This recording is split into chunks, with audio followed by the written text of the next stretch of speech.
পত্রিকায় এই কয়েকদিন আগে দেখলাম এক ছেলের আলু ভর্তা দিয়ে ভাত খেতেছে, ওই ছবি পাঠাইছে। খবর নিয়ে ওদের পত্রিকার মধ্যে লেখছে এই লোক আলু ভর্তা দিয়ে যদি ভাত খায় সে প্রায় 100 কোটি টাকা দেশে পাঠাইছে। কয় কোটি টাকা? ভাত খায় কি দিয়া? আলু ভর্তা দিয়া। ও বুঝছে যে দুনিয়ায় এই বিদেশে আইসি ভোগ করার জন্য না, কামাই করার জন্য। এজন্য ওখানে আলু ভর্তাতে ভাত খায় কি করে? দেশে পাঠায়। আল্লাহ তাআলা আমাদের এই নির্দেশনাটাই দিচ্ছেন, দেখো দুনিয়াতে তোমাদেরকে দিচ্ছি, এই দুনিয়া কিন্তু তোমাদেরকে আমি ইনকামের জন্য পাঠাইছি। কিসের জন্য? ইনকামের জন্য। কুম ফিদ দুনিয়া কান্নাকা গরিবুন আও আবিরু সাবিল, আদ-দুনিয়া দারু মান লা দারা লাহু ফিল আখিরাহ।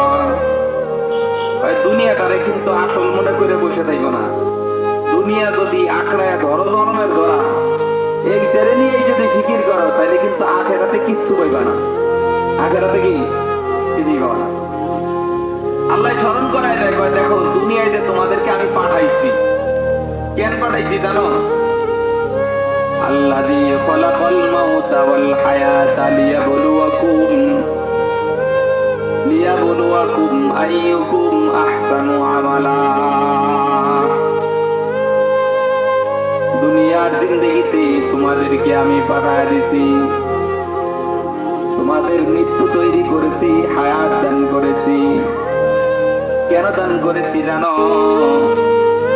পরীক্ষা করবার জন্য দিয়েছি, পরীক্ষা। দুনিয়ার জগৎটার নাম হলো পরীক্ষার জগৎ। পরীক্ষার হলের মধ্যে যেমন লেখবার জন্য টাইম দিয়ে দেয়, এই কয় মিনিট সময়, লেখলেও সময় বাড়ায় দিবে না, না লেখলেও সময় কমায় দিবে না। কিন্তু সময় শেষ হয়ে গেলে আর কিন্তু টাইম বাড়াবে না, ঠিক না? পরীক্ষার হলে যখন ছেলেরা থাকে, ও কিছু লেখুক আর না লেখুক, 3 ঘন্টা হলে বসে থাকার অধিকার তার কি আছে। কিন্তু লেখার টাইমে যদি কিছু না লেখে, ওই যখন সময় শেষ হয়ে গেছে এখন লেখা শুরু করছে, আপনারা কোন দিন ওরে কি টাইম বাড়াই দিবেন? ওই লেখার যে সময়টা আছে, এই সময়টার মধ্যে যদি সে ভুল লেখে তাহলে কি ওরে হল থেকে বাইর করে দিবে নাকি?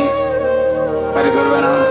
সঠিক লেখলে হলের মধ্যে তারে পুরস্কার দিবে নাকি? তাও দিবে না।